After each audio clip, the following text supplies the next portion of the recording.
Richard Skipper celebrates. Every show is a celebration. Each show, Richard delivers the artists you love, showcasing what makes them unique.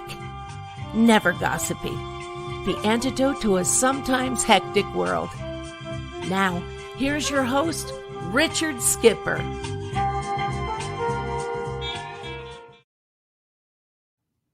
Happy Monday, everyone, and welcome to Richard Skipper Celebrates. This is the show in which I celebrate artists and their body of worth. This also happens to be our 67th episode. So thank you all for tuning in with each episode and for holding me up through this journey. It has been 235 days since our theaters shut down. And that includes one of my favorite theaters, and that's here in Rockland County in Stony Point, New York, and that's Penguin Rep. Before I bring our guest on today, I'd like to share a story with you. I'm not going to name names or anything. That's up to him whether he names names or anything. But 21 years ago, I was appearing on a local radio program here in Rockland County. And this was at the time that I was performing as Carol Channing. And a caller called in and asked me if I knew Joe Brancato of Penguin Rep. And at the time, I did not know him. But he said, "You've got to meet him. He's a great asset to the entire county." And he is. So just a few days later, I was on my way to Philadelphia with my dear friend Glenn Charlo, who is my designer. And he also helps out backstage from time to time. And as we were driving to Penguin Rep, he asked me if I knew Joe Brancato. True story. And I said, no, but this is very odd because this name has come up twice this week. And he says, oh, you got to meet him. He's a great, great guy. So a week later, I go to see a show that my friend Bob Heitman, may he rest in peace, was in. And at that show that night was Joe Brancato. And his daughter Paula brings Joe up and says, "Richard, do you know Joe Brancato?" And I said, "I cannot believe that I'm meeting you because this is the third time in a week that your name has come up." And Joe said, "Well, who are you?" And I said, "Richard Skipper. Do you remember this? You said, who are you?" And I said, "Richard Skipper." And you said, "Oh my God, I've been looking for you." True story. And you and Andrew took Danny and me. You invited me to Penguin Rep, my first time there. We went out to dinner afterwards. And if you want to tell the rest of the story, no, that's up to you. No, go ahead. This is easy for me. No, but this is, but anyway, here we are. 21 years later, we are very dear friends, which I'm proud to say. And I love going to Stony Point. I love going to Penguin Rep. And I hope that the theater comes back sooner rather than later. And we're going to get to that. But I always begin these programs because we are in the midst of this pandemic right now. And I want to ask, how are you? Really? How are you doing, Joe? Really? Yeah, really. Really? This is called Richard Skipper Celebrates. That celebrates the time. No, I thank you for asking, Richard. And it's so nice to be with you and spend a little time like this. It's been a very interesting, challenging time, as it is for all of us. And everything sort of is upstaged that I feel, and I'm sure you feel, and all our fellow artists feel, and our audience members feel, by the incredible pain that our country is going through right now with this pandemic. And compared to what families are going through, loss of loved ones, the painful inability to be with them at their side, compared to that, I'm doing great. I'm doing great. So I'm grateful for that. I think that I, along with my fellow artists, have to focus on what to do and how to do it and how to get through this. But I keep recalling my days in the service. I served our country, and I remember chalking off on a calendar each day until I was going to be released from service off board ship, and I remember that time passed. And I have to look upon this as well. This too will pass, and hopefully we'll be prepared, and hopefully we'll be ready for that comeback or reuniting ourselves with our audiences and our friends and our fellow artists, and we'll all be in good shape to do that. I just pray that we all stay in touch. And again, Richard, I want to thank you for this kind of, communication opportunity to connect with everyone and see familiar faces on your Celebrate show. And it's really a way to get through this. Way to get through it. And Netflix. Well, Netflix, if you're paying attention, get me on Netflix. Yes, exactly. Netflix. But, you are, as I mentioned here, and you can see it on the scroll, you are the artistic director of Penguin Rep, and you are Penguin Rep, chief cook and bottle washer. You do it all. Mm-hmm. So I want to talk about all the things that it takes to be a successful artistic director, and you are.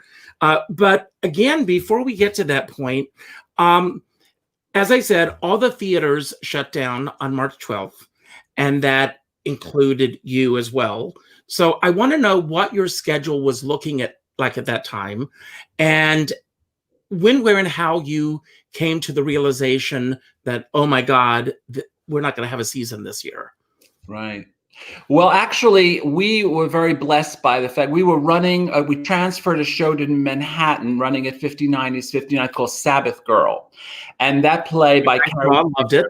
Yeah, that was at the barn. And then we moved it, as we often do, to New York. This production was running. And we had the option of extending the show there. We were invited by the producers, the co-producers, to extend the show. And we didn't. We just decided, we're going to be starting up at the barn again, up in Stony Point. We're very blessed. The audiences have been selling out. We'll not extend. And that was a gift to us, because by not extending, literally, we closed March 8th. And soon after, I think it was the 12th, everything was shut down. So we weren't in a mess with a particular production. It had closed. And we hadn't yet contracted the upcoming season. In other words, by that I mean contracted and tied up designers and playwrights and staff and interns and everything. We hadn't yet done that. So we were saved a little from that trauma of how do we negotiate that, or how do we get out of that or postpone that. So we were in a free space, and the season was planned. Of course, I was so looking forward to presenting a new play by Carrie Gitter, based on the Henry Fielding novel Joseph Andrews, which he is working on. But now, this time is his time to rewrite and do things. And we've been in communication about that, thanks to Zoom, and making the play even better. It's a fabulous farce. It's a fabulous romp, if you will. Mm-hmm. And something I think that hopefully everyone will be really wanting to see once we all get back to getting together in the theater. And a new play that I'm excited about called My Witch, which is about Margaret Hamilton, starring Jean Taffler. Are you serious? John Aylen wrote a great, great piece, and we have optioned it to be done here first. And then it seems that 59 East 59th Street, that beautiful off-Broadway house, is interested in taking it because it's Margaret Hamilton, who was really a special lady beyond the witch of the Wizard of Oz. I was lucky enough to meet her. We kind of grew up with this lady. We kind of every year we would see her at at least once a year we would see her, and she was this terrible lady, but somehow she was the most attractive in that whole, everyone was drawn to her. So as testified by the Broadway musical centered on her, I mean, everything is that's exciting. And some local playwrights have written something very interesting. Wonderful Tom Dudzik, who wrote our very successful Miracle on South Division Street some years ago. Another great show I saw there. Yes, he's working on a new piece, The Girl with the Cello. And we have some things that we are hoping to continue to develop and get done. And Michael McKeever always has something up his sleeve. He's the author of Daniel's Husband and Mr. Parker. So that's all, and plus our reading series. We have a whole audience, just for the reading series. And I was convinced, when I started the reading series on Monday nights, it was like, who's going to come to a theater and hear a reading? Then I figured, feed them. So we had sandwiches put out, and now we have restaurants, and I don't know whether they're coming for the reading or the food, but they're coming. They're coming. That's what matters. That's right. And we have a very successful reading series that we're going to, I'll tell you a little bit about it. We're going to be initiating in some of our virtual work coming up in the next month. We're going to be doing some things on offerings online, which honestly, Richard, at first I really fought. I was like, I don't know what, theater is live, but it's a way to get us through. And to get us. It's funny. I mean, I'm glad you went there because so many of our colleagues have embraced this medium because they truly have no other choice right now. Right. It's either this or not being seen. As I've said to everyone, we have a greater appreciation now for the lighting designers and the sound mixers and all the people who work so hard to make a show successful in the theater. So they are truly essential workers. Yes. But for those who have never been to Penguin Rep in Stony Point, and shame on those of you who haven't, how many seats are in the theater? We have 108 seats. We've had the option many times. Someone will come up and say, how about extending the back and adding another 50 seats? And I always felt that the experience at Penguin that people like, beyond liking or not liking a particular show, is the experience of the intimacy of the play, of the evening. And quite frankly, I realized, I'm not the person who takes care of all of the contracts and the monies and making things happen truly at the theater. That's Andrew Horn, who really, the executive director, who really keeps the wheels turning there. But I realized that if we needed to run a play longer, we would run it another night or 2 nights or 4 nights. When you expand the house, Penguin Rep started and we were on a contract called the Small Professional Theater Contract, which act with equity. Mm-hmm. And Andrew Horn actually initiated that contract, and we were the first theater to use it in 1982. We then moved on from that contract and, use a different contract today. But that SPT, or Small Professional Theater Contract, actually is the contract that is most used across this country in better times. Right now, of course, it's everything is frozen, nothing's happening. But it's 108 seats, to answer you. Well, I asked the question because with all of the protocols in place to hopefully reopen theaters sooner rather than later, I like to say. Yeah. How do you see Penguin Rep reopening with a lot of the guidelines that some theaters are putting in place? Right. Well, I do say often, I really do not want to become hazmat theater. I just don't. The whole idea of theater is we gather together, you come to my house, we share a meal of a play, and we talk about it, and we're relaxed and we're connected. So this situation works almost against that principle in some ways. So navigating that is going to be tough, but I think it's going to be when I started the theater 40 years ago, it was an education of an audience. It was kind of, I wanted them to know what new plays were like and how difficult it is for playwrights and designers to come up with new visions for new stories. And that process found its home at Penguin Rep in the Hudson Valley. Mm-hmm. The idea of now kind of a re-education for us all about how we adapt to this or how we move forward. Starting point, so I've taken it in steps, Richard. Part of it is, number one, we've just joined an organization called Keep Theater Alive Campaign. And the Keep Theater Alive campaign was founded by Dan Lauria from the Wonder Years. Dan. I cannot believe that you just mentioned him because he wrote a children's book. Yes. And I literally just put the children's book on the shelf this morning. So The funny thing that you mentioned his name. So. Great guy, great humanitarian. And he has coordinated people like, we're going to have a series, 6 videos per week embedded on our website. It'll be announced at the end of this week. With Bryan Cranston, Laurie Metcalf doing performances like half-hour monologues.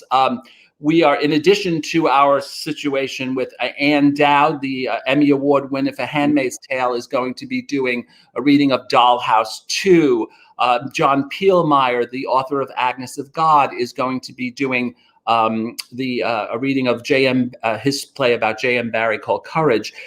That's one way to get us back together. Then the next step will be, we've commissioned through Angelo Parra, a playwright from The Devil's Music, to write a piece about the Rose family. This was a family that took care of the lighthouse in Stony Point.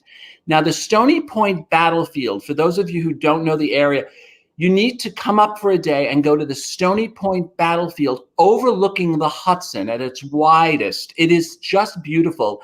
There's a lighthouse there, and on the grounds, you can go to the little museum there, but on the grounds where the house was for this family, Angelo has written a little one-act play that we are going to be presenting in the spring. As soon as the spring breaks through, we'll be out there with chairs properly separated, a limited audience each performance. People will be outdoors and we will be connecting. So that's like stage 2. We're all seeing each other, perhaps sharing a glass of champagne. Then it will be when we're ready to move into the theater again, or maybe outside the theater first on that beautiful lawn and then move in.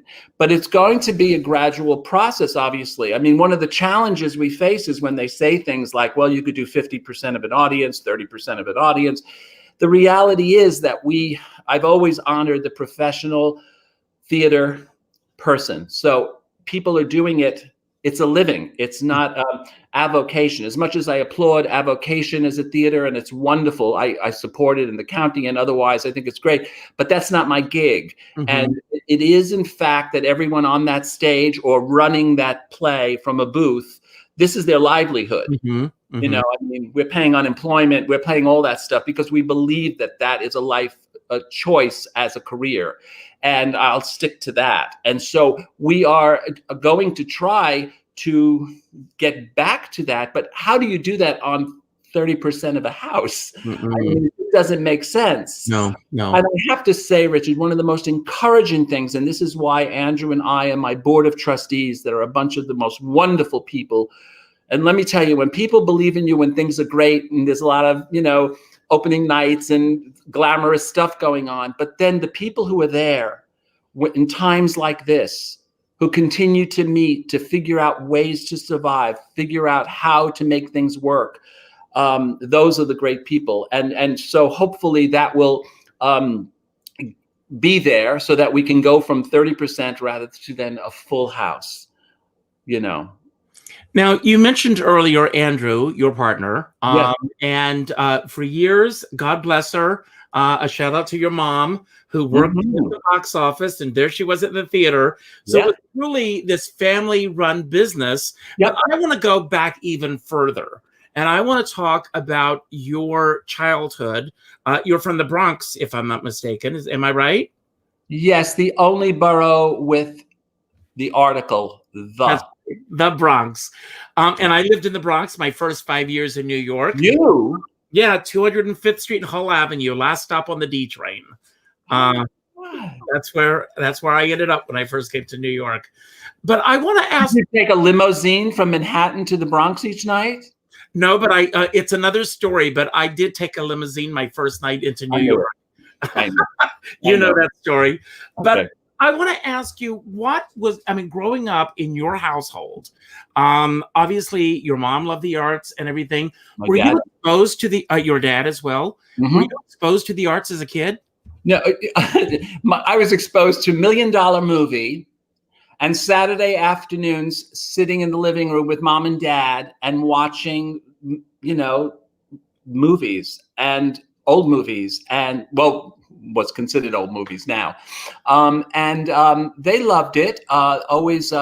My dad used to at times kind of do with his sister. She used to visit our house, and they used to do little scenes from Shakespeare off each other. So there was always that energy. And mom, my mother certainly, who spent her early years out in Los Angeles, she was actually on the set with her uncle, who was the technical director for shows like movies like The Hunchback of Notre Dame with starring Lawton, you know. No. Yeah. In fact, she always tells the story. And until a day Mom left us, she would watch television and see reruns of things like The Hunchback. And every time Maureen O'Hara would come on, she'd say, "Oh, the most beautiful young girl, but clumsy."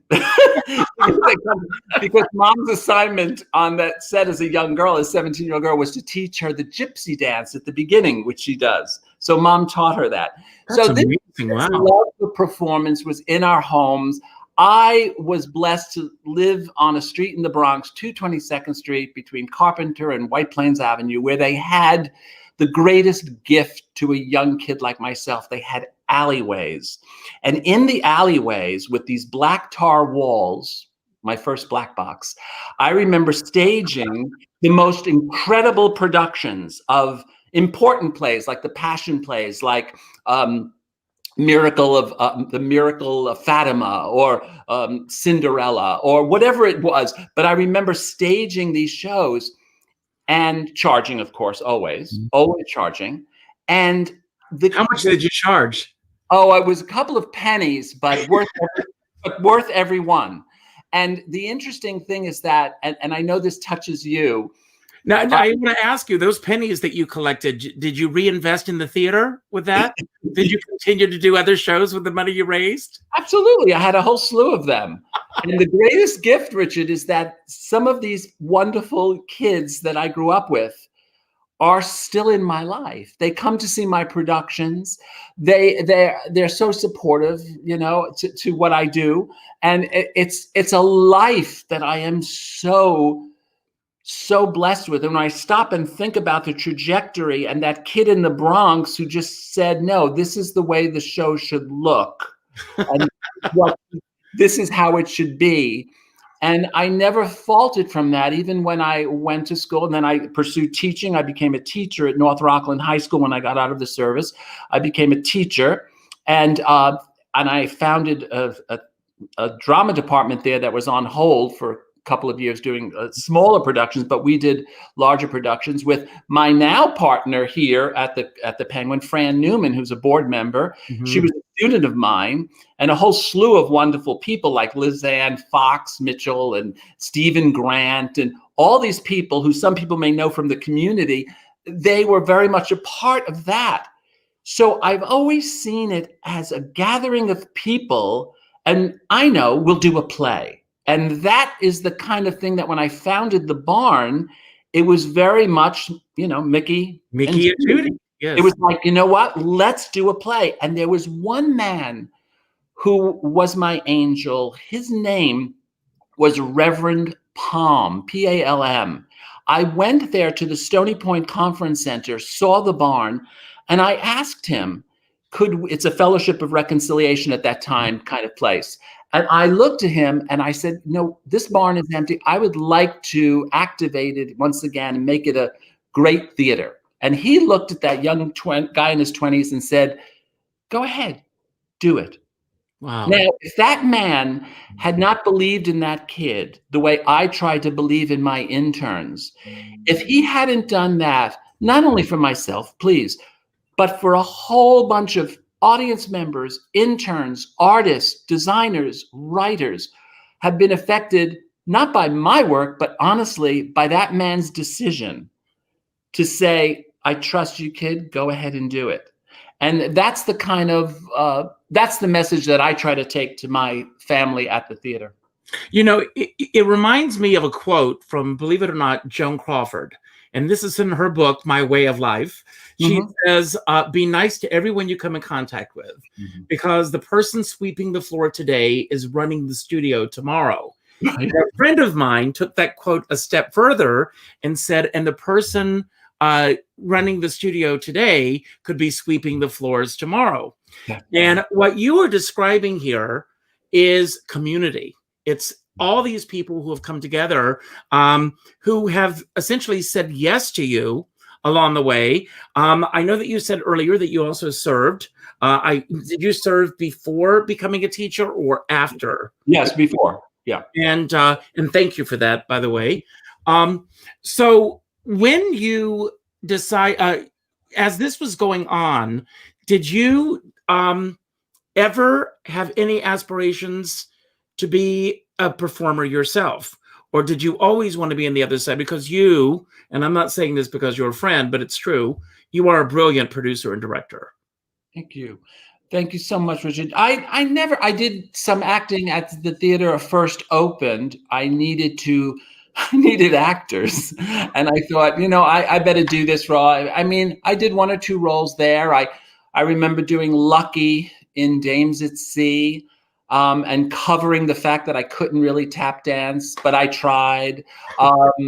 And I remember that fateful evening when I went out there and people were with their mouths open and clapping. And I thought, oh my God, maybe I am a star. But once I went to the wings, the prop girl said to me, Gail, I'll never forget, Gail said to me, Mr. Brancato, your fly is open. So they were aghast. And a local reviewer said, well, for some people that could start a career, and for other people, it can end a career. The local reviewer said Mr. Brancato opened in more than one place last night, and I figured that's the way the theater gods was saying, Joe, stop already, just stop already. So, and I could focus, and every time that I did a part, or not many parts, when I did it, I would always be out of myself, and I'd be watching what was going on, and I knew, no, this is what I wanted. And the great Rita Gardner was a coach of mine early on at HB Studio when I went for classes, and she and I had a nice talk. And Walt Whitcover, another wonderful guiding force at HB Studio, wonderful director, and they were encouraging to me pursue this dream of making the barn something special, and I did. I'm very happy and proud about that. That much I could say. Now, you opened the theater 40 years ago. Mm-hmm. What was the show that you opened the theater with? Roar of the Grease Paint, Smell of the Crowd by Anthony Newley. Great. I had done it at the high school, and I brought it over, with the high school group, and I brought it over with some of those students. Some of them are now on my board. Mm-hmm. And it was a fun time. In fact, I was just talking to Stephanie Courtney.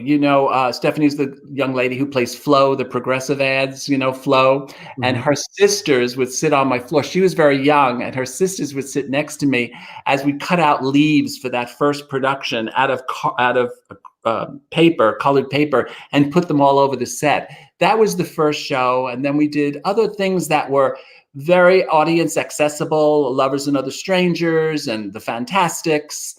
And then it kind of bit me that I wanted to explore new plays. I wanted to explore something that hadn't been seen before. And as far as grabbing talent for it, I had kind of little interest in seeing my dentist play Tevye. So I wanted to reach beyond that. I wanted to reach into New York and get talent that was taking it as a life choice, as I said before, mm-hmm. and bring them to the theater. Now, did you start out doing a subscription series, or did that come much later? No, that was up front.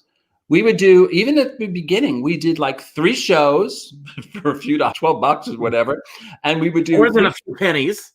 Right.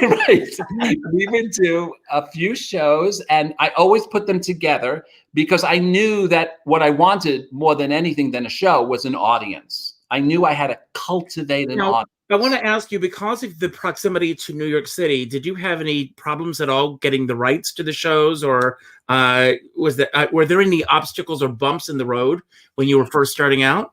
Well, I knew very little about that. And fortunately, when Andrew Horn joined us, and he kind of understood that end of the business more. But no, we didn't. We've had a couple of incidents where we couldn't do a production because of our proximity to New York. Mm-hmm. But the great gift and the unfortunate situation as well was there was no great mass transit to Rockland County itself, let's face it, but that's another story. But it's, there was that. So I had the opportunity to do early work and kind of just do it and invite people when I wanted from the city, producers, whatever, publishers, to come up and see work. And so it helped us to grow a little bit safely in our incubative stage. But Yeah, I mean, having the proximity to New York makes it a bit more challenging because my general audience, I can't just shop wonderful not-for-profit theaters in New York, the ones I truly respect, like the Atlantic Theater, Primary Stages, MTC. I can't just shop them and say, what did you do last year? Because a lot of my audience belong to those theaters. So I had to discover new works. And I guess that kind of helped me, Richard, in terms of my exploration of new works and getting new projects. Also, it's been a way of, it's really been a very successful way for us to maintain the theater, because when you take a new play, you arrange, you have a good lawyer behind you, like Andrew Horn, and you arrange future rights. So in other words, when the play is done later, the theater, to some extent, realizes some feedback financially. So it helps us to sustain. So plays like The Devil's Music, which about Bessie Smith, which has gone international, Miracle on South Division Street. Of course, Finding Neverland, Andrew Horn actually conceived that play and commissioned Alan Need to write the original script, which then later became the film. But a lot of plays that we've done and, have future life. And we hope that some things that we're doing now just might have future life as well, like the Mr. Parker's play that we just did by Michael McKeever, and certainly Playing the Assassin by David Robson, which is a great play.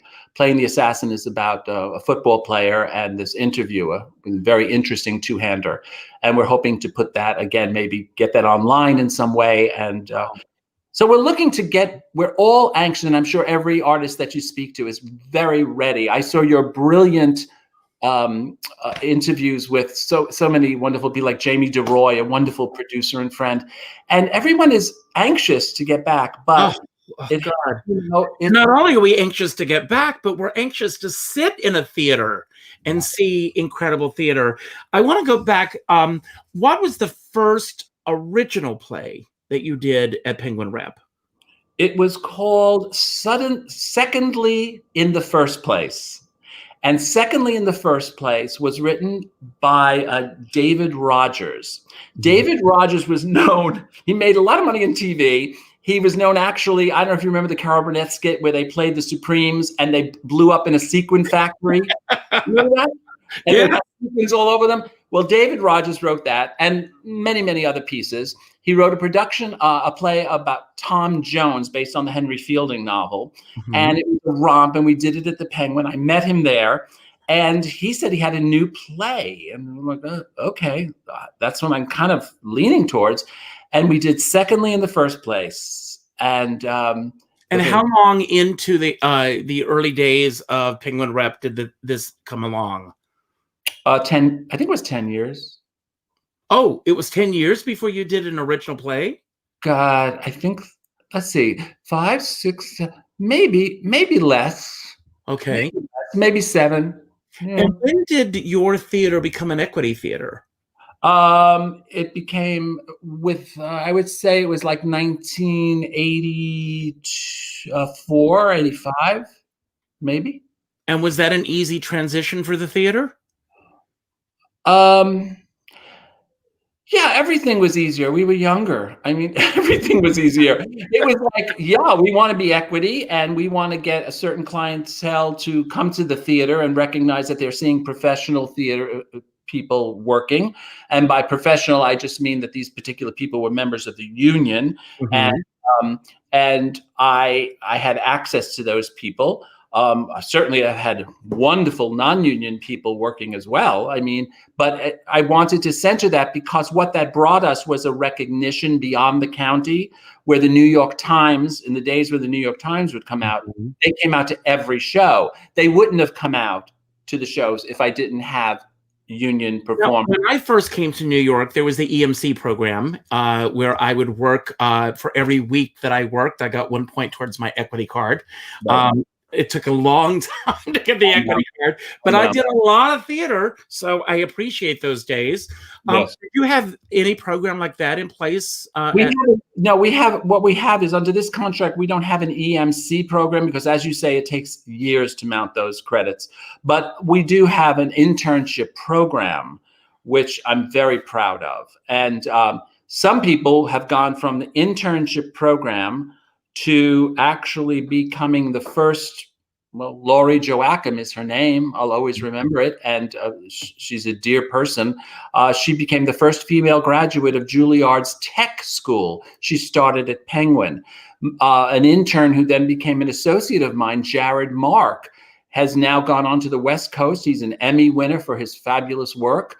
And so the internship program is part of it, but not under the equity candidate. That's something that only certain theaters can do, because let's face it, if a kid could get 4 or 5 shows within a season, that's a lot of points then they've gathered. If it's only one and then not, it doesn't. Mm-hmm. Mm-hmm. And all the professional performers, but who was the first person with a name recognizability that came to the theater? The first person who came was actually not as a performer, but I was always mad about her. Her name, for you children out there, you won't know this, but her name was Arlene, and she was on What's My Line? Arlene Francis. Very good. Okay. I'm a lot older than most of the people here. Arlene Francis. I loved her. I would sit and watch her and her little heart, and she was just so. The husband gave her the heart. What's my line? What's my line? I found out she lived in Manhattan, and I found out where, and I wrote her a note, and she responded. And I drove her up to the theater. She had one package that she wanted me to drop off on 72nd Street on the way up. She said, "Joe, would you mind dropping this off?" I said, "Sure." I didn't know whether it was drugs or what. I thought, what? Arlene, what? It was something like a blender or something. And she wanted me to take it up to the Dakota, to an apartment there. And it was knock, knock, knock on the door. I just gave it was before Lennon was shot, so you can get into the Dakota. And I went in, and it was Betty Bacall. Lauren Bacall answered the door, and I handed her a blender. And for once, I was without words. But Arlene came up, and Arlene loved what we did and saw, I don't know necessarily if the play was the thing, but it was the energy of the barn and the people there. And she then in turn spoke beautifully to us with people like Kitty Carlisle Hart and got us involved in the New York State Council on the Arts. And that really helped us. We've had certainly people on stage, like people like Richard Klein from Three's Company, and Beth Fowler, the fabulous Beth Fowler, from I hate to say From Orange is the New Black, because Lord knows her theater work and so much, but that's our most recent television. Absolutely. Yeah. Ann Dowd, of course, who we adore. She's a real big fan of the theaters, and some wonderful people that I think are still coming our way. Now, you have such a wonderful, devoted audience that comes show after show after show. Mm-hmm. When I go to the theater, I almost always see some of the same faces there in a packed house. So it's not just a few people here and there. It's these people, and it's the sense of community. Mm-hmm. When did Penguin Rep start getting a name for Stony Point beyond Stony Point? When was Manhattan now aware of the theater? Right. Well, we transferred plays, so that helped us. We transferred works to New York long before even Daniel's husband. Through primary stages, we went down to New York with that, and Sabbath Girl recently, and Freed, the play Freed, that we took down, starring Sheldon Best. We started to move things into town, but I will tell you, it was a different time before COVID, and even before COVID of the last 3-4 years, when the papers started not covering theater.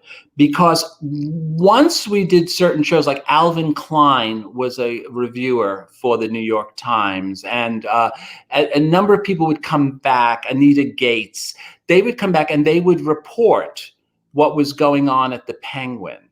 So what happened is we were able to keep that going, keep the show going, and keep interest in the theater going. I mean, when we did Everett Quinton, the marvelous Everett Quinton, who starred in Drop Dead Perfect, which we did at our theater.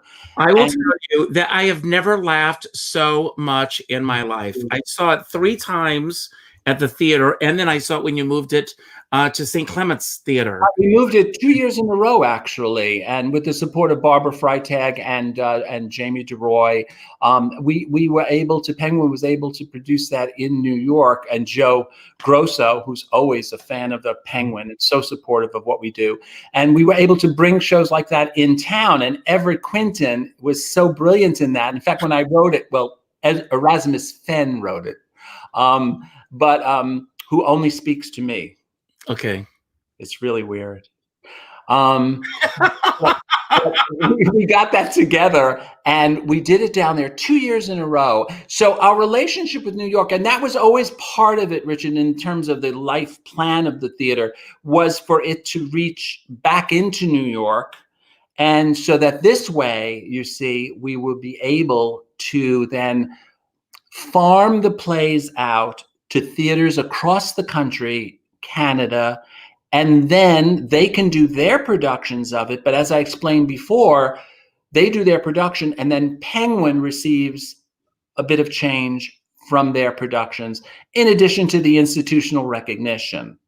So that kind of blends in, and having the support of local people who believe in that, like important people like Harriet Cornell and Michael Grant and all these people who are and Ed Day has been supportive of the theater and the board and the tourism group, but Jeffrey Schulman has been great. So we're all trying to keep it going, but still reaching out to New York, including New York in this. Now, it's going to be very interesting where people are, when we do open up, they coming to the theater, will they opt for this first before going back over the bridge to Manhattan? Mm-hmm. That's something that is going to be seen. We're going to see what happens. None of us know. No one knows. And I was down there the other day at my apartment in the city, and I was walking on 9th Avenue, and it's amazing. It's really something we cannot forget. We have to remember this when we're past it. I have not been in the city since March. Really? Yes, I haven't. But I want to ask you, how long did it take you to find the pulse of your audience? It changed. At first, I was doing local people working, and I did accessible material, I felt, and we gathered an audience. And then when I decided to do new, like kind of not new plays, but darker plays, or Chekhov and some other experiments that we did, The Elephant Man, stuff like that. I noticed that the audience was shifting, was changing from the Fantastics and Love Is of the Strangers, and I realized, oh, wait, it's a smaller audience. So it decreased. It was interesting because at the beginning it packed the house. And then when I started doing that work and taking more chances, the audience dwindled a tiny bit, not a tiny bit, it dwindled. But I started to realize in conversations with these people, oh, these were the people who would support a nonprofit theater by their holiday donations. There, at that time, pre-Reagan, was pre-Reagan's 1988 tax code, kind of deductible to a great extent.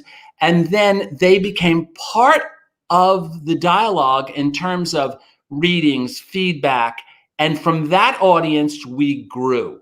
And so that audience, which understood what we were doing in terms of seeking out professionalism on the stage and seeing young people intern under professional designers, that's a very exciting thing. And that happened over those years.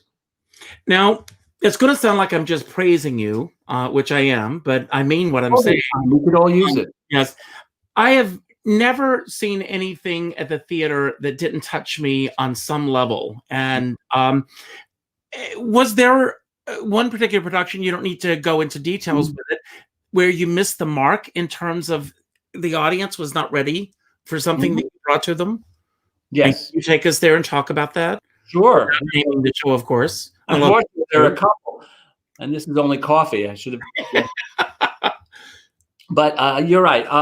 There were some. I mean, certain productions will always be very close to me. The Understanding by William Master Simone, which was later called The Stone Carver. There are certain productions, The Diviners. Certain productions will always be very close to my heart, and I can almost just, as I always say, with theater versus film or art on a canvas, those are tangible things. Theater.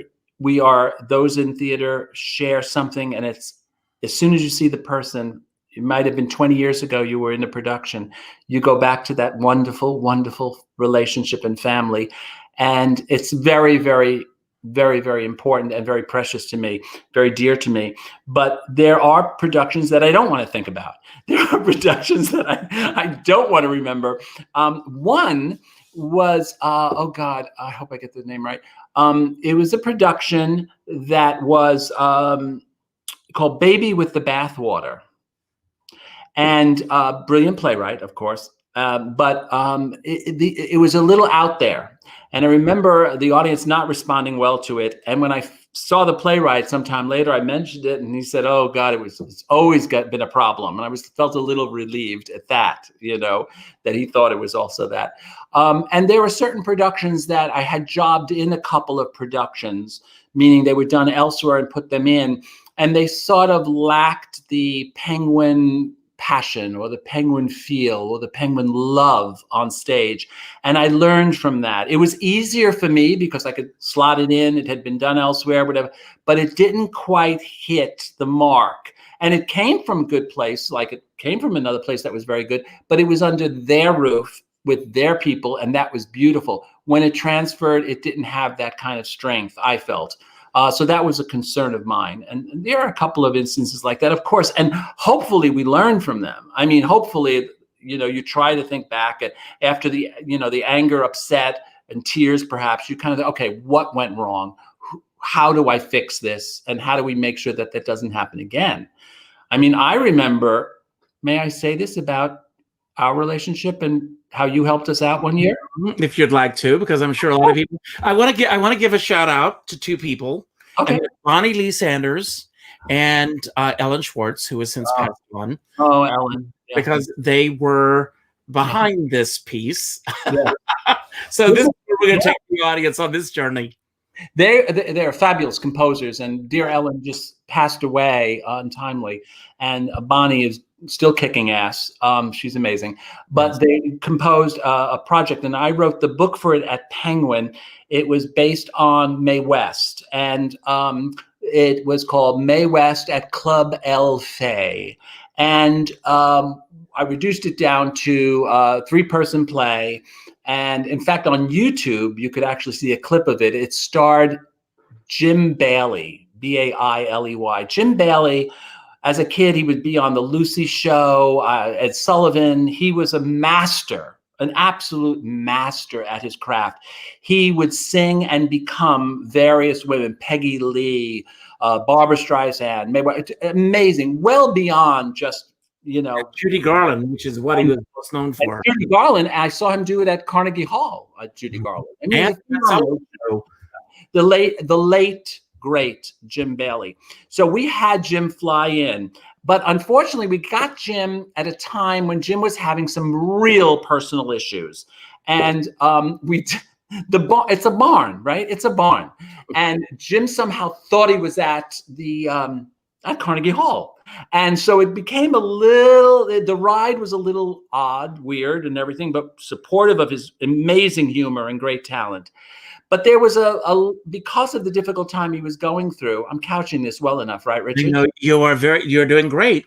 Okay. There was a sense of not a reliable, I mean, in theater, and those of us in theater, everybody knows this, but if you're just, tuning in, you have to be be a workhorse. You really have to be a workhorse, and you have to be reliable to be there and to start a production on time, etc. That was not within his wheelhouse at this stage of his life, unfortunately. And we felt, Andrew and I conferred, and we felt we desperately needed someone who could do this role of Mae West and do it for possibly even maybe never going on, but covering the role. And because of Jim's delicate state, it had to be just done apart from the theater. We went to Richard, and Richard mastered the script, mastered the songs, got it all. And I appreciate your saying that, but I was petrified of ever having to go on. Well, yeah, well, we could still do it. I don't know. It's going to take a lot of butter to get me back into a dress. They'd come from far and near. No. But we had you were part of it, and that was kind of our birthing together. I will never forget. You asked me if you thought I could do it, and I said I don't know. I watched every film that Mae West ever did. Yeah. I listened to recordings. I listened to radio programs. I studied her. And God bless Danny. Every night we're watching another Mae West film tonight. Right. It's a good thing we both love her, so that was fun. And when I came in and read it, and I did the afternoon doing the show for you, and you said to me, "I can sleep tonight," and I want to go back and say I loved Jim Bailey in this role. I loved what he did on stage. I loved the connection with him and the audience. I thought it was a brilliantly constructed show, and I prayed to God that I would never have to go on, and I didn't. But that was, the door that opened the way for us. Yeah. And I can't believe this, but we are literally at the end of our show. And there's so much. I want to bring you back. When I had Jamie DeRoy, we did a part 2. We'll do a part 2 with you. I want to thank you, Joe. Again, you are such a part of Rockland County. There are so many other things that I want to cover. Rockland County, at one point, this is the home of Helen Hayes, and in Nyack and everything. And live theater has to come back. So in order for us to get there, everybody, forget, and I'm not getting political with what I'm about to say, push the politics aside and do what you need to do for the bigger picture. Take those sacrifices. Do what you need to do to get us to the point where we can have live theater again, because it's so important to all of us. I want to thank you all for being here today. And I hope that you had a great time. If you did, and if you haven't done so already, please go to my website, richardskipper.com, and sign my guest book with your thoughts about the show. That helps to boost me in other markets. I also want to say that, and I want to show this little placard here for tomorrow afternoon show. We're doing this almost as a last-ditch effort to get everyone to go out and vote. I've got Devanand Janki. I don't know if you know who he is, but he is a brilliant. You know who he is. Oh, absolutely. He did Xana. Xana don't. And he is a brilliant choreographer and director. And he has a group called Live and in Living Color. And it's all about building diversity in the theater. And so tomorrow afternoon at 3:00, I thought he would be the perfect election day show to do. Oh, I'm glad that you're here. Come home from voting. Yes, please. And then, and if you're standing in a long line, you can watch us on YouTube on your iPhones. So go there. So I always tell everyone to go out and do something nice for somebody else without expecting anything in return. Penguin Rep is only on hiatus right now. So any donation that you can make to the theater, by all means do so. And penguinrep.org. Yeah, penguinrep.org.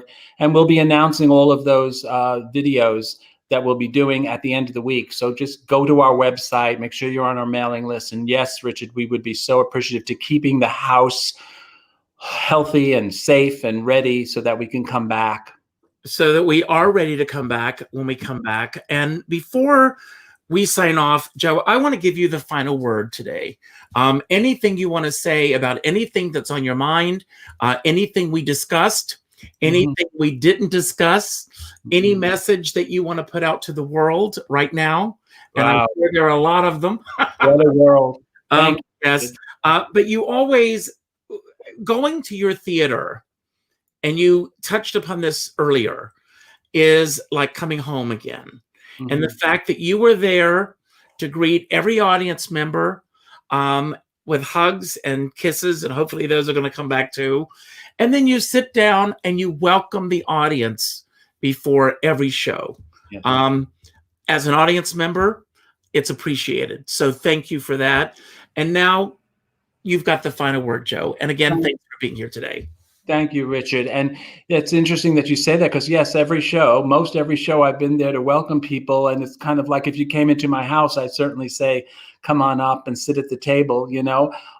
But it's that ritual. I mean, some people, find a church or a synagogue or a mosque the place to go. For me, it has always been theater. I don't know why. It just always has been theater where I found the most elevating moments in my life and the most connected moments, to see feedback from an audience and a community gathered for the same purpose of learning about lives that aren't theirs, situations that aren't theirs. And so it's a really important part of our lives, of our culture, and certainly we need it back. I mean, life without live theater, life without ballet and every other art form that's live is less of a life. And I know that this is a really difficult night, a really difficult time, a really difficult moment for all of us.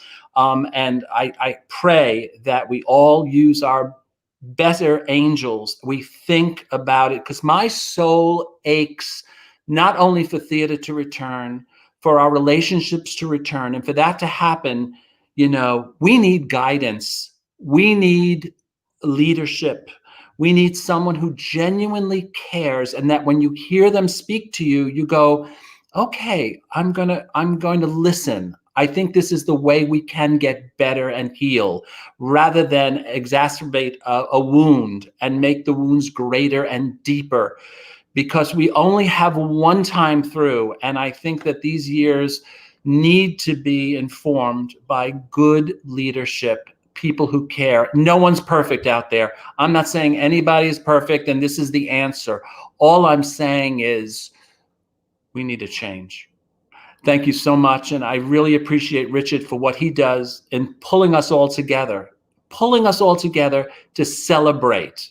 And we celebrate each other. And Richard, I celebrate you. Thank you so much. Thank you so much. Goodbye. Bye. Till tomorrow, everybody. Yes.